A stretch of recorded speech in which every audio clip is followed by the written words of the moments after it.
योगी आदित्यनाथ पर ठाकुरवाद का आरोप लगा, जिस वजह से बहुत ज्यादा जनता में नाराजगी है।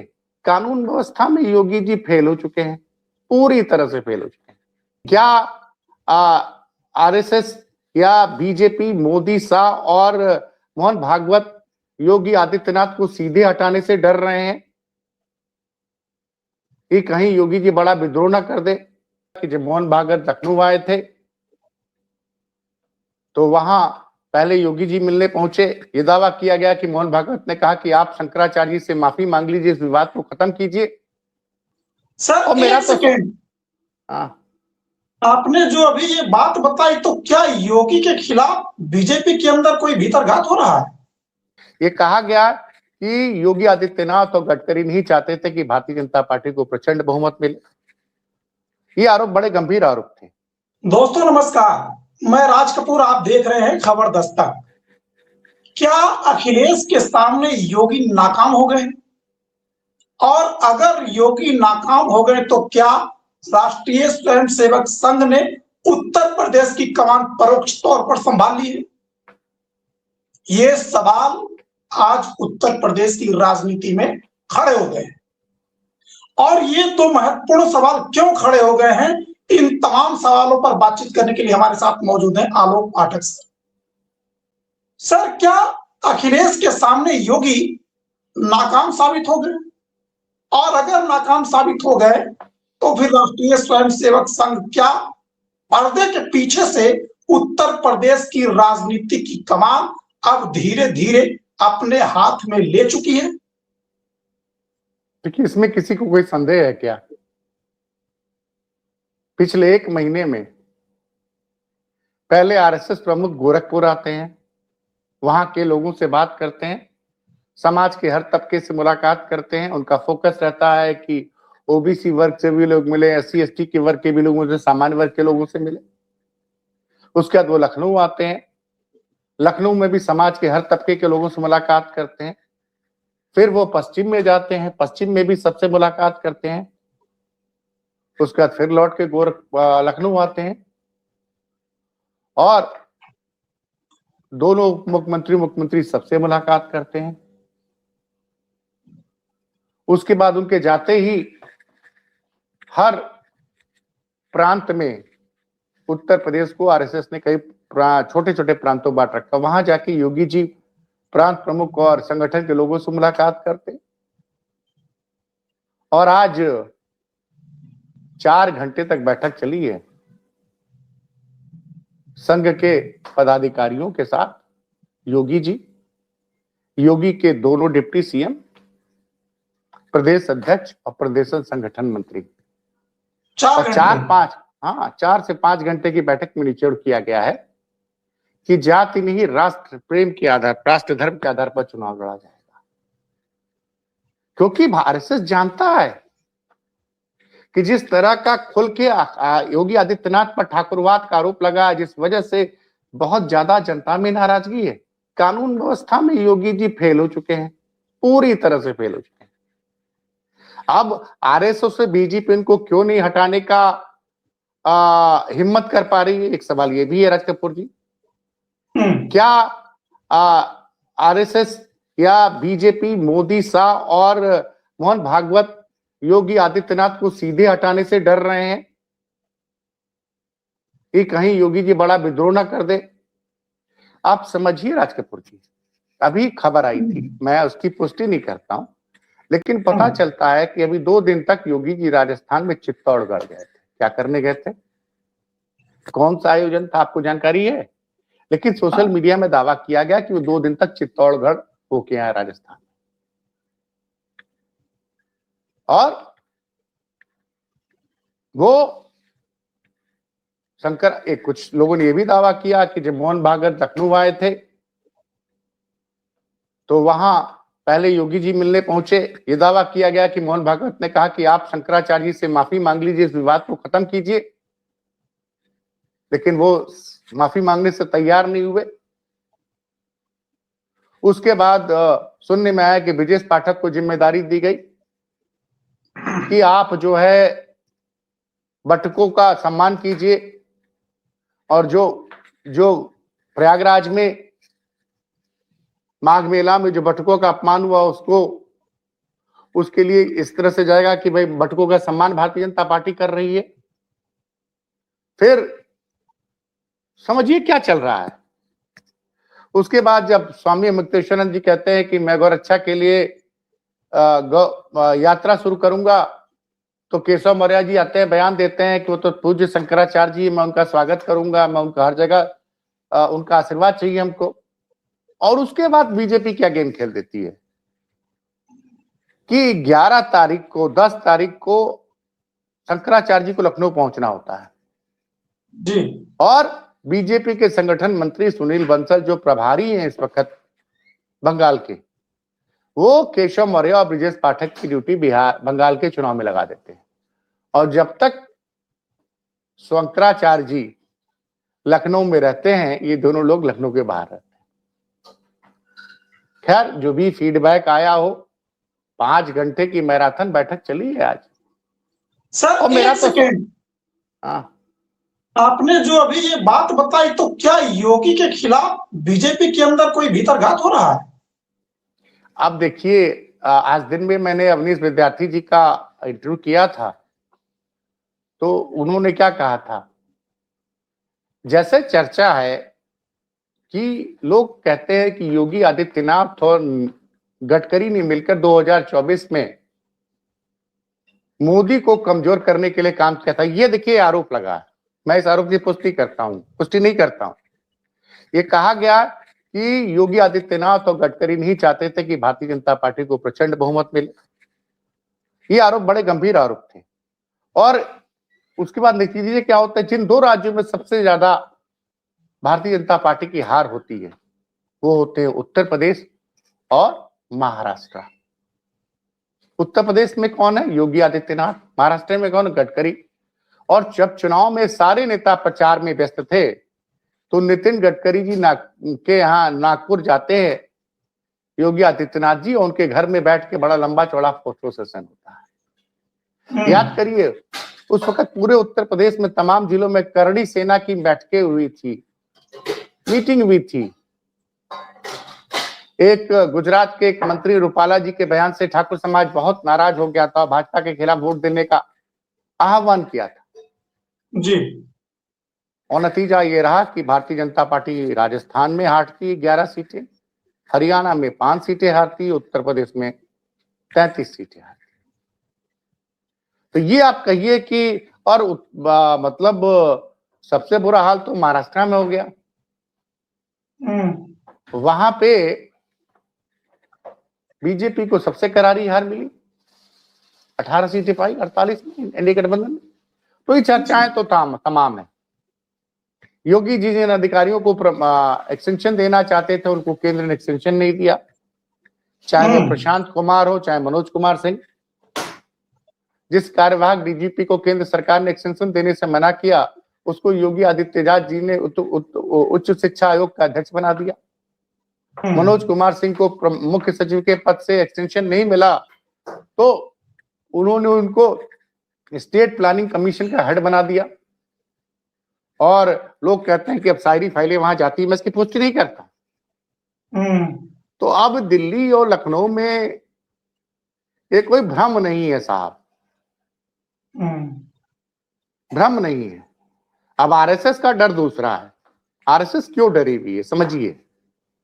आरएसएस को लगता है कि जिस दिन हम यूपी हार गए, केंद्र से बीजेपी की सत्ता चली जाएगी और राहुल गांधी या उनके कोई भी यूपीए का प्रधानमंत्री बनेगा, तो आरएसएस के बुरे दिन शुरू हो जाएंगे। आरएसएस अब एक तरह से लोग आरोप लगाते हैं कि अब सुविधा भोगी संगठन हो गया है। पहले ये लोग सेवा में विश्वास रखते थे, अब आरएसएस के कई प्रचारक सुनने में आता है कि फॉर्च्यूनर जैसी गाड़ियों से चलते थे। तो ये जो आरएसएस का अपना डर है। अच्छा, बिहार जीत की बार बार चर्चा होती कि बिहार में तो एनडीए जीत गया। बिहार में एनडीए का चेहरा नीतीश कुमार जी थे, जो पिछड़े अति पिछड़ों में बहुत लोकप्रिय है जी। यहाँ पे कौन है? योगी आदित्यनाथ। उनके खिलाफ हर तरफ के आरोप हैं। ना SC ST नाराज है, OBC नाराज है, सुनने में आ रहा, ब्राह्मण भी नाराज है, UGC को लेकर अलग नाराजगी है सवर्ण संगठनों में। आप सोचिए 2024 से उत्तर प्रदेश मंत्रिमंडल में कई पद खाली हैं, लेकिन 2 साल होने जा रहे हैं लोकसभा चुनाव हुए, अभी तक उत्तर प्रदेश में मंत्रिमंडल विस्तार नहीं हो पाया जी। अब भाजपा समर्थित पत्रकार कहेंगे, भाजपा समर्थित पत्रकार वो उन मीडिया संस्थानों में काम करते हैं जिसमें अगर उत्तर प्रदेश सरकार विज्ञापन नहीं दे तो ये लोग बिजली का बिल नहीं भर पाएंगे। मैं बार बार कहता हूं, एम्प्लॉय की सैलरी देना तो दूर की बात है, तो वो तो यही कहेंगे कि भाई,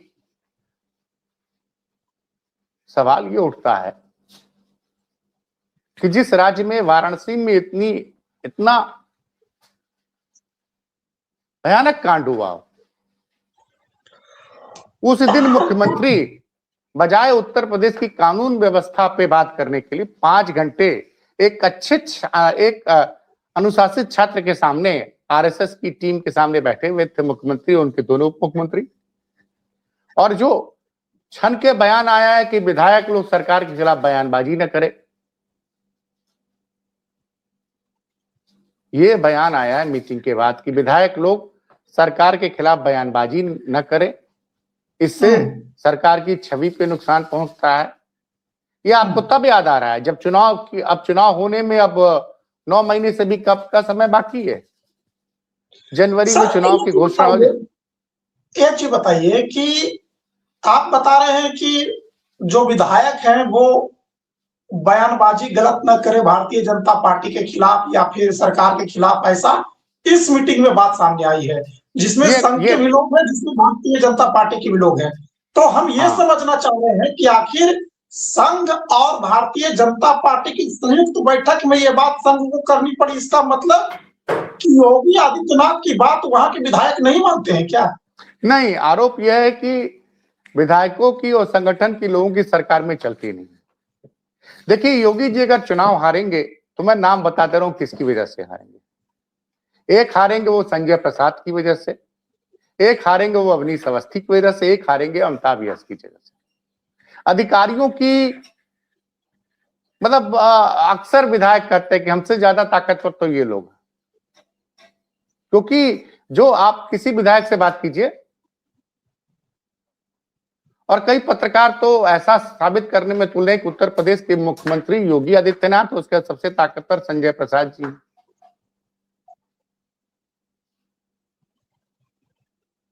और एक पत्रकार ने तो फोन करके मुझसे कहा कि पुलिस हेडक्वार्टर में 8वें तल में बैठने वाले अमिताभ यस जी उस प्रदेश में सबसे ताकतवर शख्स हैं। वो एक अलग मुद्दा है। तो भाई, जब आप देखिए ना,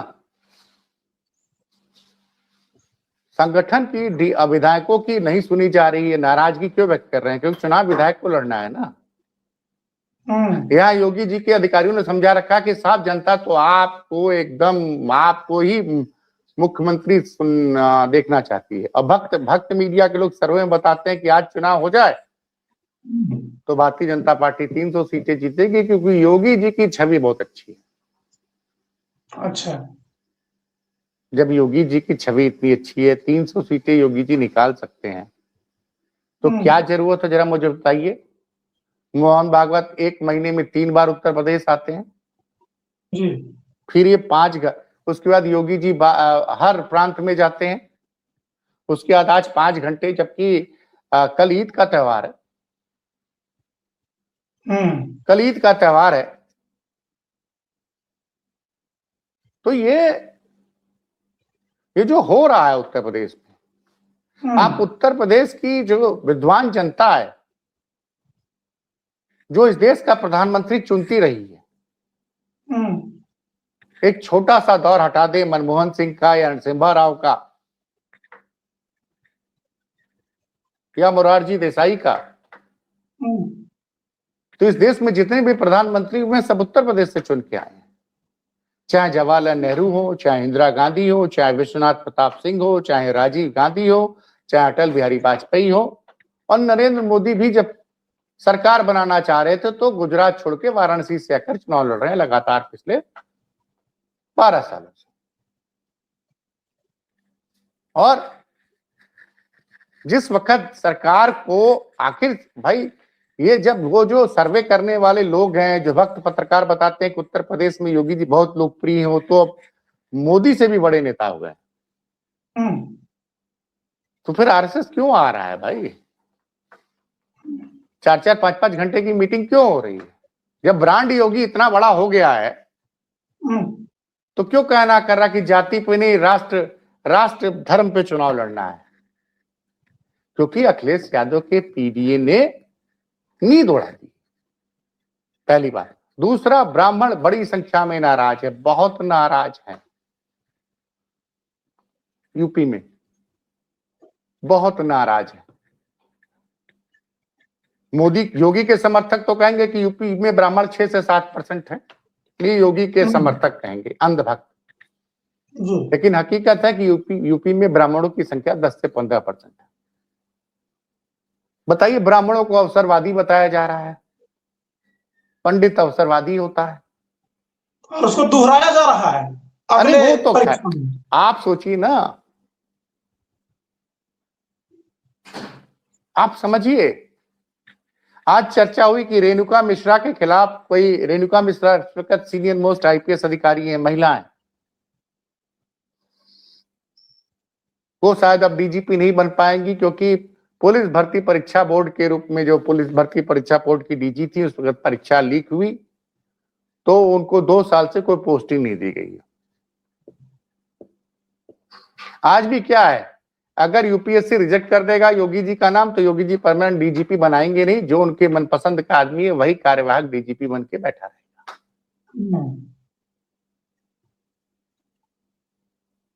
क्या योगी जी राजकुमार चौहान के परिजनों से मिलने गए गोरखपुर? क्या योगी जी वाराणसी में सूर्य प्रकाश सिंह के परिवार से क्या आंसू पूछने गए? सवाल यह है, क्या योगी जी बांदा में, बदायूं में एचपीसीएल के डीजीएम गुप्ता जी और असिस्टेंट मैनेजर मिश्रा जी के परिवार से मिलने, आंसू पूछने गए? नहीं गए। आज सिलेंडर की सांकेतिक शव यात्रा निकाली है कुछ महिलाओं ने उत्तर प्रदेश में, लखनऊ में, और वो बिलख बिलख के रो रही थी। गैस का संकट,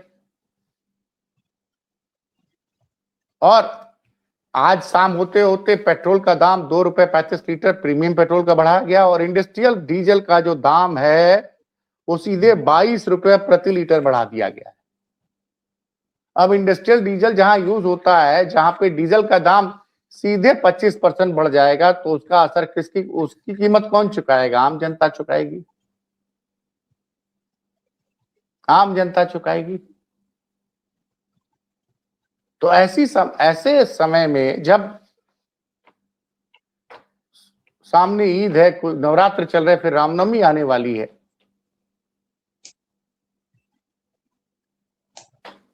तो ये बताता है कि 5-5 घंटे की मीटिंग करने का मतलब ये है कि बीजेपी में सब कुछ ठीक नहीं है। और ये बयान देना, मीटिंग के बाद ये बनाना कि बीजेपी के विधायकों के बयान से सरकार की छवि खराब होती है, उनको सरकार के खिलाफ बयान नहीं देना चाहिए। तो ये पूछना चाहता हूं मैं कि बीजेपी के विधायक अपने क्षेत्र के विधायक हैं कि बीजेपी के योगी और मोदी के बधुआ मजदूर हैं? क्योंकि विधायक को अगर अपने क्षेत्र की जनता का काम नहीं होगा तो क्या वो अधिकारियों का विरोध नहीं कर सकता है, अधिकारियों के खिलाफ बयान नहीं दे सकता है? गंभीर प्रश्न है साहब, मीडिया इस पर चर्चा नहीं करेगी। सर, मैं आज की बैठक जो हुई वो उससे जुड़ी एक सवाल पूछना चाहता हूं कि किसी भी स्टेट में जब विधानसभा चुनाव होते हैं तो भारतीय जनता पार्टी वहां के मुख्यमंत्री के साथ दिल्ली से या तो अमित शाह जाते हैं मीटिंग करने के लिए, या कोई कैबिनेट स्तर का बड़ा मंत्री जाता है, पीयूष गोयल जाते हैं, या मान लीजिए कि गडकरी को भेजा जाता है, या मान लीजिए शिवराज सिंह चौहान को भेजा जाता है। बिहार हो, झारखंड हो, पश्चिम बंगाल हो, मध्य प्रदेश हो, छत्तीसगढ़ हो, राजस्थान हो, हरियाणा हो, लेकिन उत्तर प्रदेश में अमित शाह योगी आदित्यनाथ के साथ मीटिंग क्यों नहीं करते, या फिर कोई केंद्रीय मंत्री को क्यों नहीं भेजा जाता? ये आरएसएस के साथ ये की मीटिंग क्यों होती है? अब ये देखिए, ये तो बीजेपी का इंटरनल मामला है, ये बीजेपी इसको तय करे। इसी से साफ लग रहा है कि मोदी और शाह और योगी के बीच में बातचीत या तो बंद है, या बातचीत करना मोदी साहब पसंद नहीं करते। नहीं, अगर ऐसी कोई स्थिति क्योंकि और सुनिए, और बीजेपी सत्ता से जाती है तो सबसे बड़ा नुकसान किसको है? जो राजयोग इस वक्त मोहन भागवत जी उठा रहे हैं, कसुक उठा रहे हैं, ये आरएसएस के लोग जो मोदी की लोकप्रियता की वजह से भारतीय जनता पार्टी की सरकार बनी है साहब, उसमें आरएसएस की कोई भूमिका नहीं है। दो अटल जी के जमाने में जो भाजपा नहीं कर पाई, वो मोदी की भाजपा ने कर दिखाया जी। लेकिन जो 12 साल से अब सत्ता की मलाई खा रहे हैं, वीवीआईपी बन के घूम रहे हैं, बड़े बड़े उद्योगपति मोहन भागवत का आशीर्वाद लेने आ रहे हैं, क्यों ले आ रहे हैं भाई? क्यों लेने आ रहे हैं? कौन है वो? कौन है वो भाई? आरएसएस क्यों नहीं ये कहती, इंश्योर करती कि योगी जी पहला काम ये करिए कि भैया सबको टाइम पे एलपीजी मिले, बेगुनाहों की जान न ली जाए। इतनी शर्मनाक घटना सफई के मेडिकल कॉलेज से सामने आया, एक मंद बुद्धि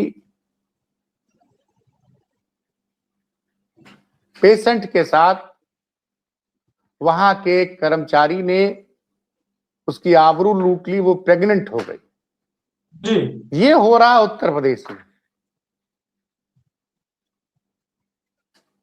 इलाज के लिए भर्ती मंद बुद्धि की महिला के साथ उसकी आबरू लूट ली जा रही है, वो प्रेग्नेंट हो जा रही है। तो मुद्दे तो बहुत हैं साहब।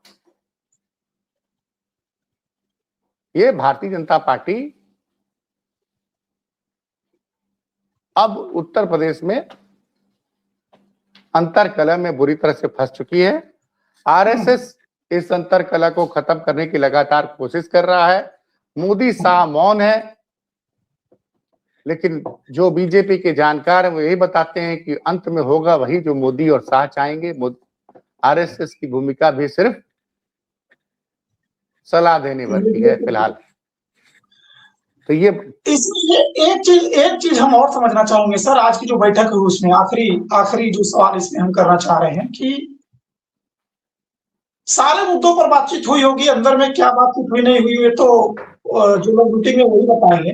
लेकिन जो योगी आदित्यनाथ के बारे में देश प्रदेश की जनता पूछना चाह रही कि जो गोरखपुर की घटना हुई, आप जो बता रहे हैं, एक छोड़िए साहब, वो एक पत्रकार है ना मुस्लिम, आके लिखेंगे कि संघ की शक्ति से लैस है योगी आदित्यनाथ।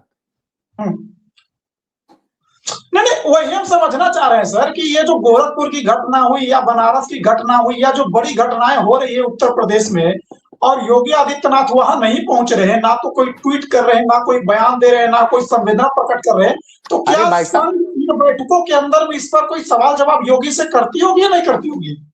ये तो आरएसएस जाने, योगी जी जाने। योगी जी ने सलखान सिंह साहब को बड़े अपना पहला डीजीपी बनाया, तो उन्होंने क्या कहा था हमारे इंटरव्यू में कि उत्तर प्रदेश में कानून व्यवस्था के जो हालात है उसमें एक भी उद्यमी यहाँ उद्योग नहीं लगाएगा, उद्योग नहीं लगेगा तो लोगों को रोजगार नहीं मिलेगा। तो सब अब इसी से समझिए साहब, क्या वाराणसी में पुलिस कमिश्नर का तबादला हुआ? क्या गोरखपुर के पुलिस अधीक्षक पे कोई कार्रवाई हुई? आप बता दीजिए। तो ये हकीकत है उत्तर प्रदेश की।